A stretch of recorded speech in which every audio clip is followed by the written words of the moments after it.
Ano nangyari sa Presidential Advisor on Poverty Alleviation? Kasi naman, ang inaatubag sa halip na poverty alleviation ay minumura. Tama. Ang Korte Suprema. Pagkatapos, magdinimanda mo, nagagalit. Kung ikaw ba naman ay ang tinutuunan mo ng pansin ay yung trabaho mo, mabawasan ng paghihirap, kesa kinukutya mo, inuupasala mo ang Korte Suprema, baka may silbi ka pa. What's up mga kaibigan? Welcome back sa ating channel. Sa araw na ito mga kaibigan, natin pag-usapan kung gaano nakalala ang kahirapan at kagutuman dito sa ating bansa. Wherein mamaya mga kaibigan, ipakita natin ang isang video, isang pahayag ng isang magaling na abogado at kanyang ibinunyag kung gaano na pala kalala ang pag-increase ng kagutuman dito sa ating bansa. Wherein alam naman natin mga kaibigan, nakikita natin sa mainstream media na maganda na daw ang ekonomiya ng bansa. Pero base na rin sa survey mga kaibigan, yun na nga, nag-increase na ang kagutuman. Well, masaksihan din natin dito mga kaibigan kung paano binanatan, sinupalpal ng isang attorney ang kanyang kaibigan. Ang kaibigan niya mga kaibigan ay mahilig ito magmura. Pero pagdating sa trabaho ay mahina pala. Di tulad ni Tatay Digong na mahilig magmura, pero pagdating sa trabaho ay mapapahanga ka talaga. Well, ito na po yung video mga kaibigan para masaksihan natin kung paano sinupalpal ng isang magaling na abogado ang kanyang kaibigan na mahilig magmura. Ito na po yung video mga kaibigan. Ito, nagre-reklamo na mga Pilipino. Ayan.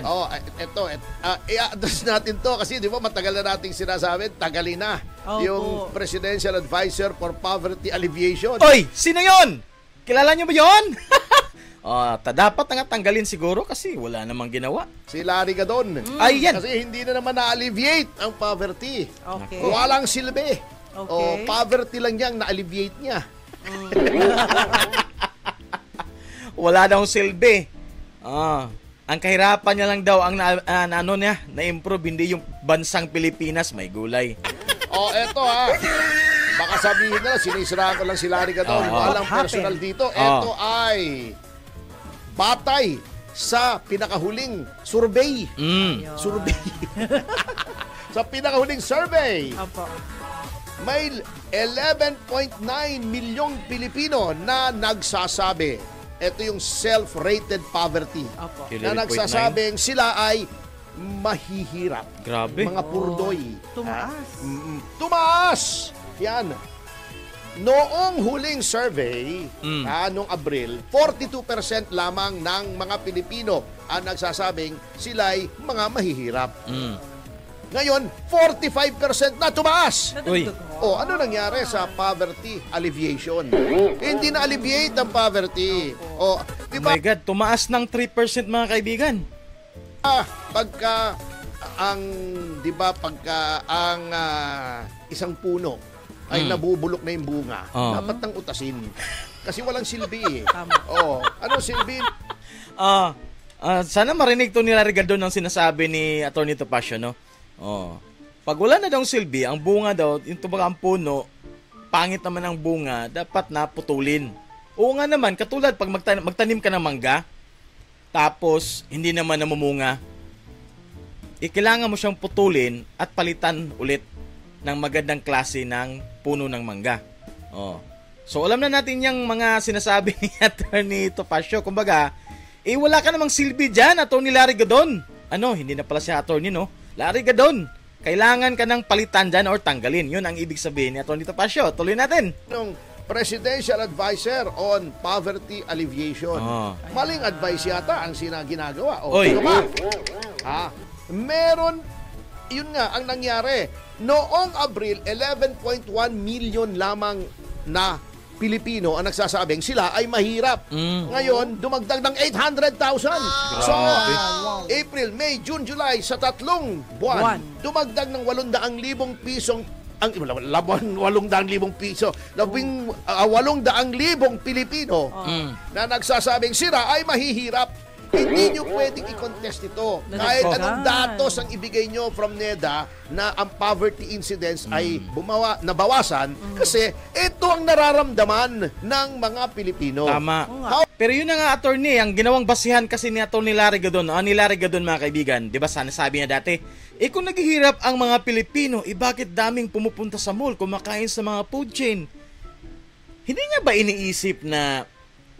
iniisip niya ba na ang buong Pilipinas ay, ang lahat ng lugar ay syudad? Iniisip niya ba yon?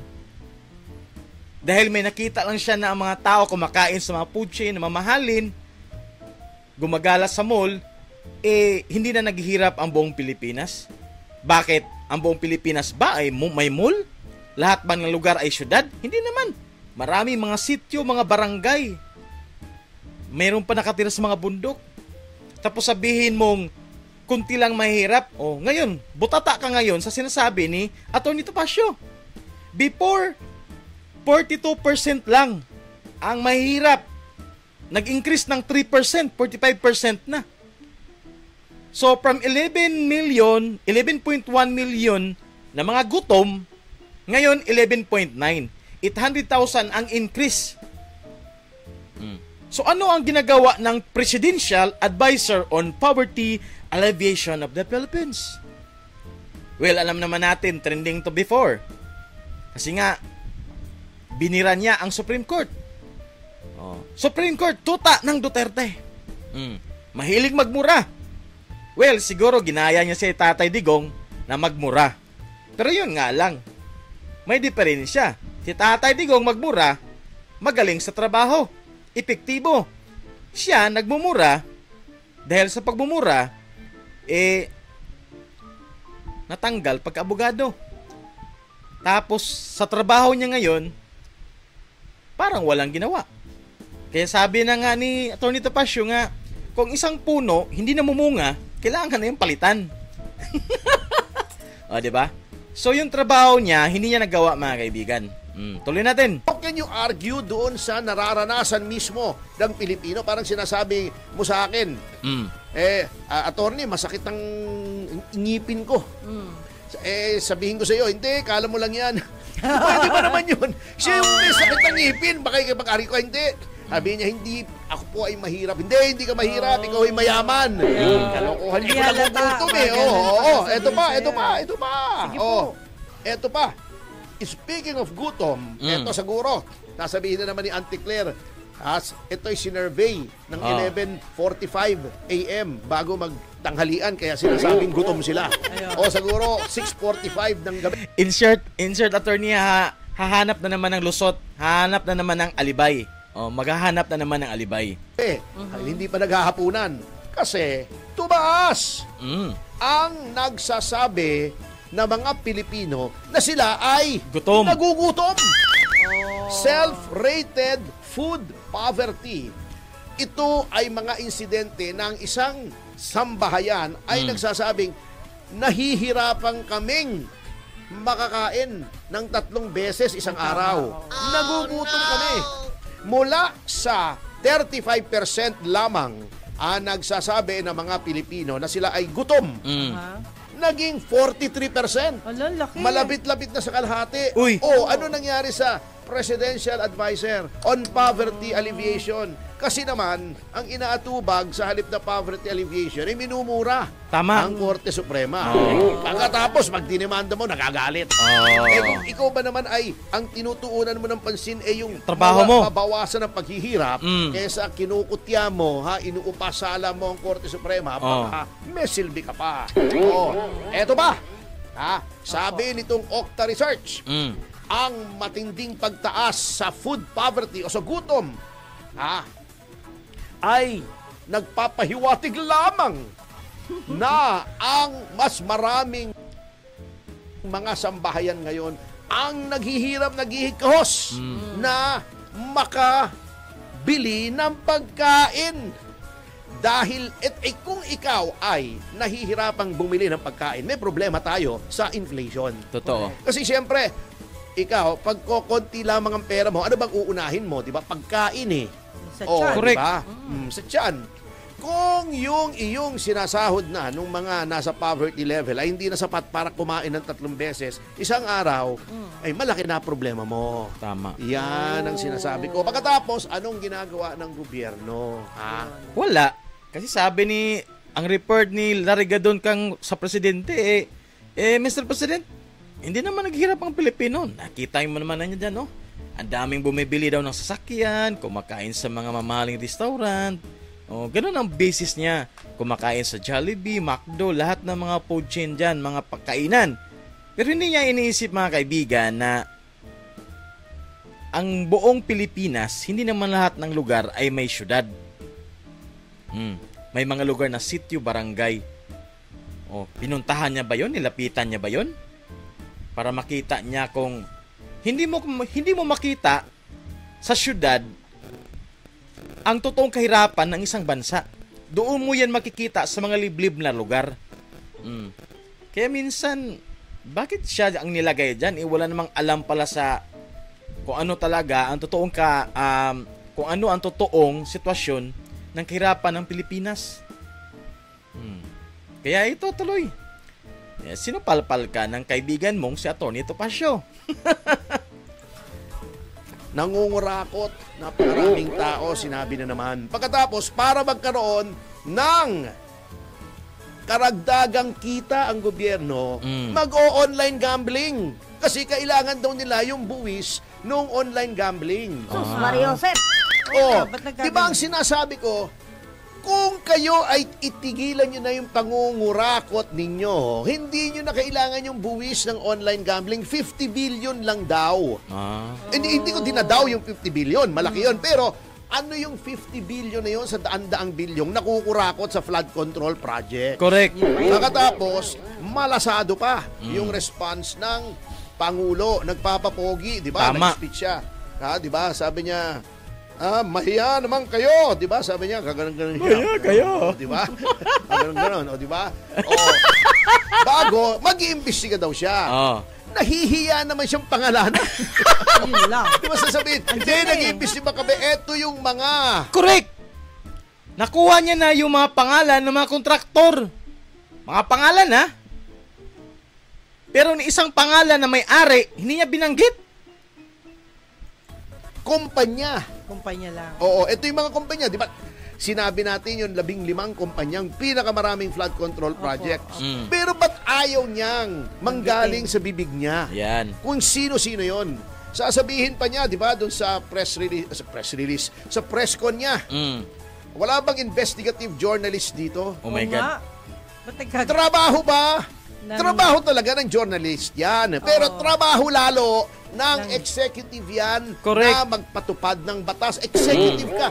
Chief executive ka. Tama. Nasa iyo ang DOJ, may NBI ka, may PNP ka. Ang dami mong investigative agencies na kontrolado mo through either the DOJ or the DILG. Pwede ka pang magtala o mag-create, maglikha ng isang fact-finding board. Yan. So ano ang point? Bakit sinasabi ito ni Atty. Topacio, mga kaibigan? Well, ang point niya, mga kaibigan, kung wala sana ang mga perang nasasayang dahil sa pagkukurap, pagnanakaw ng mga ibang mga opisyal dyan na mga kurakot, di sana yung pera na yun, sana maitulong sa mga kababayan ting mahirap. Katulad sa atin, matutulong sa atin. Di ba? May magawang mga proyekto, mga livelihood, base sa mga pera na yun na nasasayang. Yun ang point sa sinasabi na Atty. Topacio dito. Bakit napunta tayo sa corruption na issue? Nagvo-volunteer si Mayor Magalong na maging pinuno nitong fact-finding board. Ba't ayaw mong i-appoint? Natatakot ka? Ayaw. Sino yung nakakita sa interview ni Magalong before? Parang galit pa daw si Auntie Claire na kung meron kang obediensya dyan, pakita mo. Parang ginaganon siya diba? Na gusto mag-volunteer ni Mayor Magalong. Pero ano nangyari? Wala pang ginawa. Dapat meron na yung ginawa diba? Meron sanang ginawang grupo na magtutok talaga sa pag-imbestiga regarding sa flood control. Pero mga kaibigan, sa Tuesday, ang Blue Ribbon Committee ni Senador Marcolita ay magpaimbestiga na regarding sa flood control. Kaya yan ang ating abangan sa Tuesday, mga kaibigan. Malalaman. Kaya alam naman natin, si Senador Marcolita ay straightforward yan. Hindi mo yan madala-dala sa mga, oy, magkaibigan naman tayo, huwag mo naman akong birahin. Hindi. Pag mali ka, bibirahin ka talaga yan. Kaya abangan natin yan, mga kaibigan, sa Tuesday. Oo, ngayong Tuesday na darating. Oo, Blue Ribbon Committee mag-imbestiga na sa flood control. Actually, nasa ano natin yan, nasa upload video natin, kung sino yung makabisita sa channel natin. Nandun po, sinabi mismo ni Senador Marcolita na magpaimbestiga na siya sa Tuesday sa kanyang committee na Blue Ribbon. Na kung anong pangalan na lumabas dyan. O, Yan lang. bago ipauubaya ninyo Mm. sa House yung pag-imbestiga, sila nga ang pinagbibintangan Oh. Kaya nga. Parang sinabi mo, pag merong may isang grupo, Istigahan niyo sarili niyo. sindikato, meron daw sindikato rito. Sila yung mga miyembro ng sindikato. Wala na kayo. Kayo nga mag-imbestiga. May problema tayo dyan. Ayan. Oo. Hindi masusolusyonan yan kapag Hindi kayo masusolusyonan rin. yan. Tama. Malakas ang tama nung mga nag-a-advise kay Presidente niyan. May tama ka. May May tama. tama. Oo. Tama rin. Ano bang nahit-hit o nasinghot ng mga nag-a-advise kay Pangulo niyan? Oo. Kung ikaw ay tunay na leader, pangalanan mo. Di Tama. ba? Correct. Di ba noon? Para matapos na. May mga hindi nagbabayad gusto na rin niyang hiyain. Hiyain mo ng lubos-lubusan. Tama. Di ba si Pangulong Duterte noon, yang si Lucio Tan, di nagbabayad. Pag hindi ka nagbayad, hindi na makakalipad yung eroplano mo, di babayad agad. Bayan. Nasa iyo lahat ng instrumento, lahat ng kasangkapan para malaman. Utusan mo yung NBI. Kaysa inuutusan mo yung NBI na iharas ang mga kalaban mo sa politika. Yan. Utusan mo si Torre. Di ba magaling si Torre? Paghukayin mo. Tama. Not literally. Not figuratively. Tingnan natin ang galing ni Torre. Kung malaman niya kung sino yung mga nangungurakot. Ngayon, nagbo-volunteer, matinong tao, si Mayor Magalong. Ito yung dapat siya ang Chief PNP. Kung pinagbigyan lamang niya yung kahilingan ni Rojas, ni Mar Rojas, na wag nang ituro ang Presidente Aquino. Sabi niya, hindi pwede. You have to choose between career and conscience.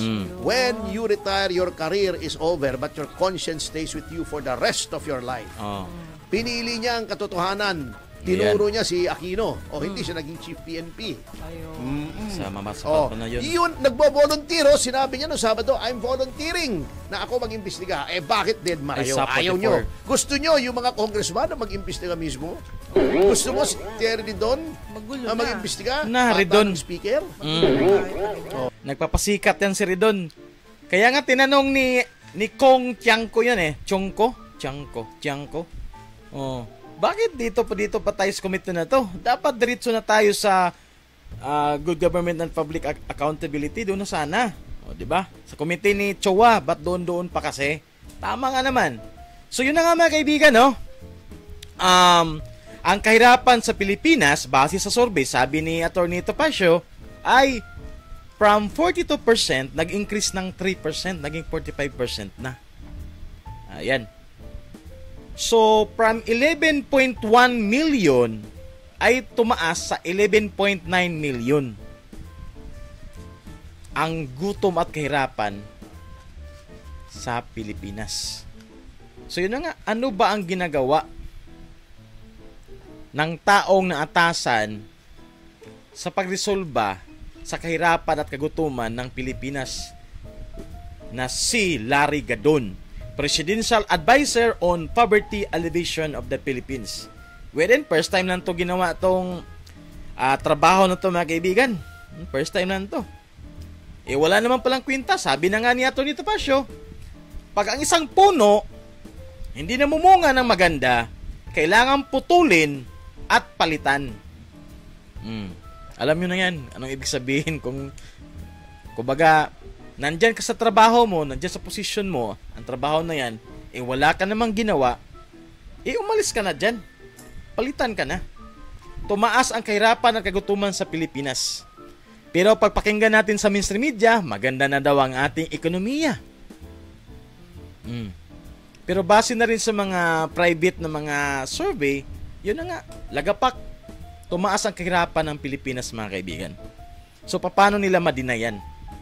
So ano na naman ang alibay ng Malacanang ni Auntie Claire dyan. Di ba? Kahit gaano pa yung tinatawag natin na PR na gagawin ng gobyerno para pagandahin ang kaniyang pamamalakad sa Pilipinas, ilalabas at lalabas pa rin ang katotohanan na pangit talaga ang pagdala nila sa Pilipinas. Diba? Kita naman natin sa mga survey. So yun na nga, nagpahayag na habulin ang mga kurakot sa flood control. Nilatag na yung mga pangalan ng kontraktor. Kumpanya lang, pero walang taong binabanggit.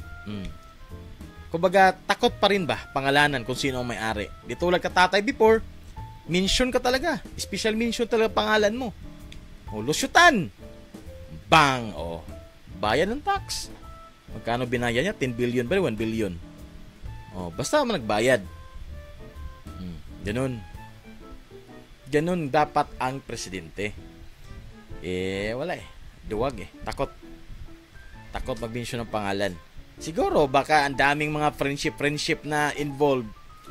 Kaya, para magpabango lang sa publiko, ito, bibirahin natin ng mga kurakot. Pero hanggang doon lang. Wala talagang tao na maakusahan at maparusahan. Pero titingnan natin, kasi sa Tuesday mga kaibigan, magkaroon ng unang investigasyon ng flood controls sa leadership na si Senador Marcoleta mga kaibigan. Kaya abangan natin yan. Abangan natin alas 10 ng umaga sa Martes mga kaibigan. So Martes, I think August 19. Yeah. August 19 po, 10 AM. Committee ni Senador Marcoleta, Blue Ribbon po yan. So, yun po. So yun na po mga kaibigan. Tumaas. Actually, this is bad news mga kaibigan. Bad news para sa ating bansa, kung saan marami ng mga Pilipino, mga kasamahan natin, mga kababayan natin na naghihirap, nagugutom dahil sa pangit na pamamalakad ng gobyernong ito. Ano ang ginawa nila before? Mga ayuda-ayuda. Tumaas nga ang ekonomiya kasi nga on the spot ang pera Pag receive, bili agad.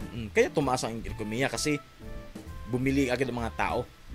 Pero yun nga, pera naman ng gobyerno yun. Paano nagkaroon ng impact yun sa ating inner talaga na income ng gobyerno?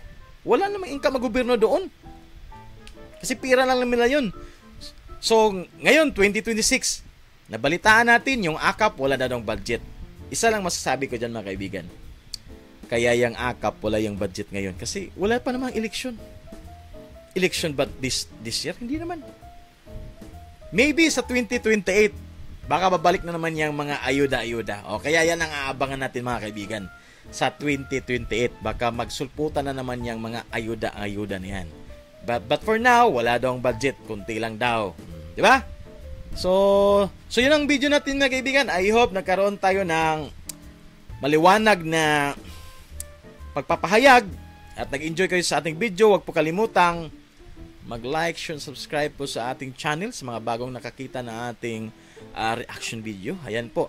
Pasensya na po mga kaibigan kung minsan ang mga upload video natin ay walang reaction kasi on the spot po natin yan kinuha sa mga Senate hearing. Kumbaga mga breaking news. Pag mga breaking news kasi mga current event, kailangan natin ma-upload agad yan para nakita agad ng taong bayan ang mga highlights na nangyari sa Senate hearing. Ganun po. So, nilaglagay lang tayo doon ng image natin pero hindi nagsasalita. Kasi para makaiwas din tayo sa copyright. Ayan. Pero pag hindi siya totally hearing, ito po, gumagawa po tayo ng reaction, nagsasalita talaga tayo sa mga issue na dapat pag-usapan. Ayan po. So, bad news, tumaas ang kahirapan sa Pilipinas. And I'm hoping na sana 2028 na para si VP Sara na presidente para malaman natin kung gaano kagaling magdala ang ating bagong leader, no? Kasi sa ngayon wala na 3 years, mag 4 years na. Wala, mahina talaga, no? Mahina. So yun na po mga kaibigan. Pa-like, pa-share, pa-subscribe kung nagustuhan nyo ang ating style style of way ng ating channel sa pagbibigay ng reaksyon sa ating mga upload videos. Ayan po. Marami pa tayong mga upload mga kaibigan. Ayan po. Huwag niyo po kalimutan i-share din sa inyong mga kaibigan. Ayan po. Pwede niyo pong bisitahin ang ating channel. Tingnan po yung ating mga upload before para may makuha din kayong mga idea. Oh. Wherein ang ating mga content dito mga kaibigan ay most of the time yung mga tipong may binanatan, may sinupalpal. Ayan po yung mga ano natin most of the time dito. Para kasi maganda kasi panoorin yung mga ganong video. Kasi naiinis na kasi tayo, di ba? Oh, pag naiinis tayo sa isang tao na yun tapos sinupalpal, maganda sa feelings yun eh. O, di ba? So, I think that's it mga kaibigan. Until next time po. Bye-bye.